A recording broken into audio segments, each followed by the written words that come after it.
Good day, folks. My name is Dustin Cormier. Today we're going to be hearing a few short excerpts from the book known as PIHKAL. It's Phenethylamines I Have Known and Loved by the great neurochemical chemist Alexander Shulgin. These excerpts are like little trip reports that Alexander Shulgin described in this book. His work was to synthesize chemicals from different psychoactive plants or from wherever he could get them, synthesize them into a pure chemical, and then take them, if not him actually just taking the base plant matter itself. And then he would describe his synthesis of the chemical at the beginning of each entry. Then he would describe his experiences with extended commentary at the end about the history of the chemical and the plant. It's a wonderful, important book for anybody to know about.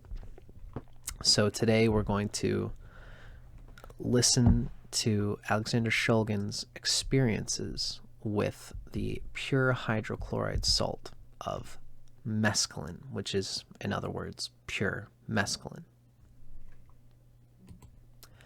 I got these excerpts from the great vault known as Erowid.com. You can go on there and learn more about all these various compounds and psychedelic plant medicines for yourself in order to know a little bit more about these medicines so that they can be used appropriately in order that they can bring the benevolent healing they're meant for and not to be used in wrong or inappropriate ways that might cause more bad than good. So let's begin. In the entry that Shulgin has on mescaline, first he describes how he comes about the hydrochloride salt through his chemical process, and then he mentions that the duration of each trip tends to be about 10 to 12 hours long. Now here's our first trip. With 300 milligrams, I would have liked to, and was expecting to, have an exciting visual day, but I seemed to be unable to escape self-analysis. At the peak of the experience, I was quite intoxicated and hyper with energy, so that it was not hard to move around. I was quite restless, but I spent most of the day in considerable agony, attempting to break through without success. I learned a great deal about myself and my inner workings. Everything almost was, but in the final analysis, wasn't. I began to become aware of a point, a brilliant white light that seemed to be where God was entering, and it was inconceivably wonderful to perceive it and to be close to it. One wished for it to approach with all one's heart. I could see that people would sit and meditate for hours on end, just in the hope that this little bit of light would contact them. I begged for it to continue and come closer, but it did not. It faded away, not to return in that particular guise the rest of the day. Listening to Mozart's Requiem, there were magnificent heights of beauty and glory. The world was so far away from God, and nothing was more important than getting back in touch with Him. But I saw how we created the nuclear fiasco to threaten the existence of the planet, as if it would be only through the threat of complete annihilation that people might wake up and begin to become concerned about each other. And so also with the famines in Africa. Many similar scenes of joy and despair kept me in balance. I ended up the experience in a very peaceful space, feeling that though I had been through a lot, I had accomplished a great deal. I felt wonderful, free, and clear.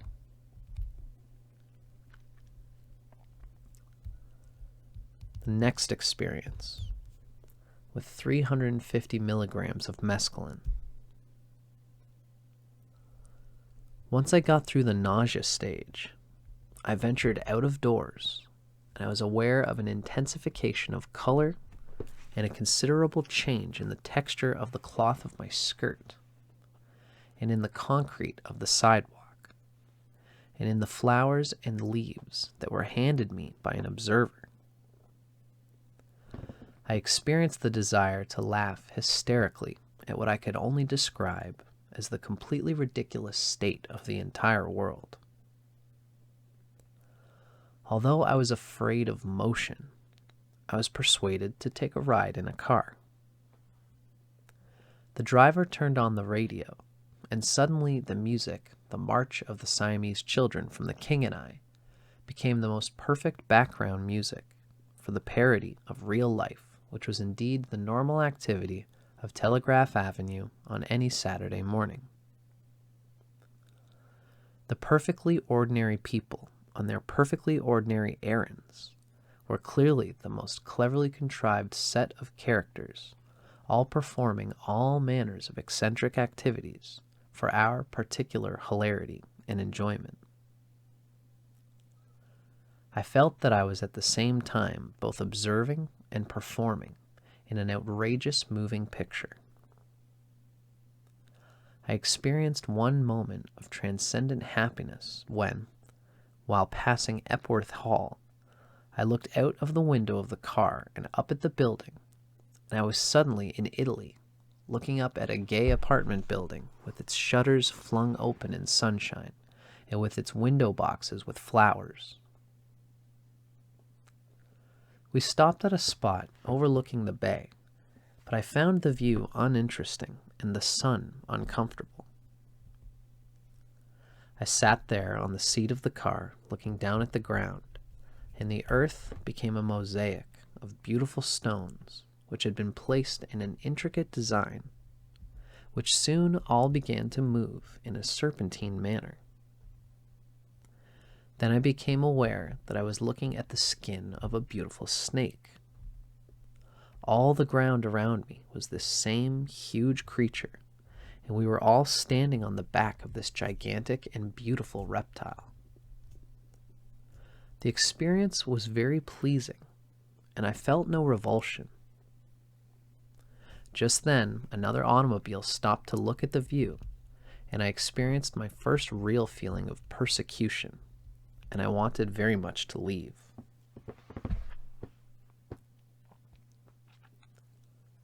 Next trip, with 400 milligrams of mescaline. During the initial phase of the intoxication, between 2 and 3 hours, everything seemed to have a humorous interpretation. People's faces are in caricature. Small cars seem to be chasing big cars, and all cars coming towards me seem to have faces. This one, a duchess, moving in regal pomp. That one is a wizened old man running away from someone. A remarkable effect of this drug is the extreme empathy felt for all small things. A stone, a flower, an insect. I believe that it would be impossible to harm anything, to commit an overt, harmful, or painful act on anyone or anything is beyond one's capabilities. One cannot pluck a flower, and even to walk upon a gravel path requires one to pick his footing carefully to avoid hurting or disturbing the stones. I found the color perception to be the most striking aspect of this experience. The slightest difference of shade can be amplified to extreme contrast. Many subtle hues became phosphorescent in intensity. Saturated colors were often unchanged, but they were surrounded by cascades of new colors tumbling over the edges.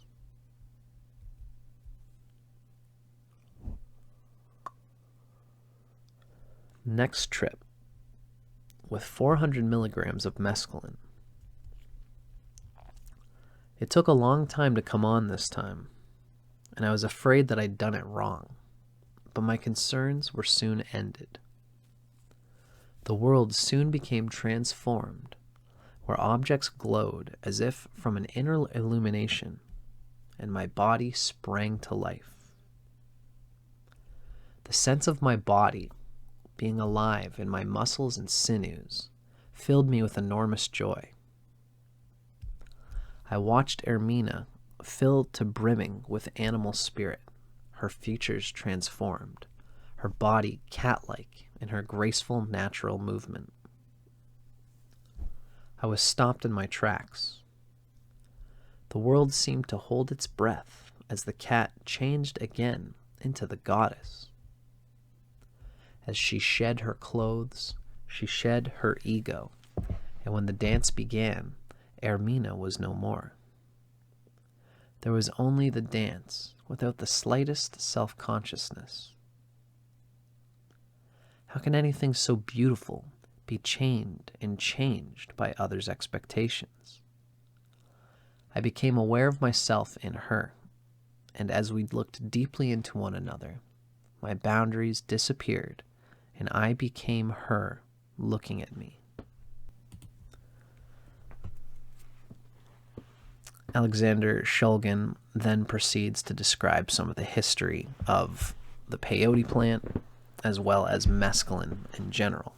Mescaline being interestingly, one of the first drugs to be, with psychoactive properties, to be synthesized in American literature. I myself have tried mescaline a few times. I'm writing a book right now, a novel where I describe some of my experiences with mescaline. Stay tuned if you'd like to hear about it. I'll be putting it out eventually. It's interesting that of this quality of the caricature of inanimate objects, or apparently seemingly inanimate objects. Mescalito is the deity of mescaline, and I myself have experienced it to have a consciousness, very much a consciousness. As I'm a yogi, I'm really into Kriya Yoga, and I've done it twice in the last couple months, and each time it felt like when I was doing my yoga, my Kriya Yoga, bringing pranic energy from the root of my spine all the way to the crown of my head and back down again, which takes the development of a groove as well as concentration and focus. And whenever I would do this, it would feel like the mescaline has this spirit, this character that is glad to be joining me on that journey. It's like this little leprechaun that I decide to bring on my shoulders, which is tougher at first because you've got this extra weight of this little leprechaun. But for some reason, it's like a psychosomatic dumbbell, a neurological dumbbell that you carry with you on your back on a hike. And so by carrying that extra 30 pounds on your back, it feels like you're developing more muscle. When you finally drop it at the end, your mind is even clearer. I think there's great potential for mescalito's presence when it comes to yoga and these sorts of things. I think that mescaline seems to enjoy the practice of a person using their concentration to disciplined effect. It's got a real zap to it, and it's the characterizations of inanimate objects is definitely something I recognize. So I hope you guys enjoyed this. My name's Dustin Cormier.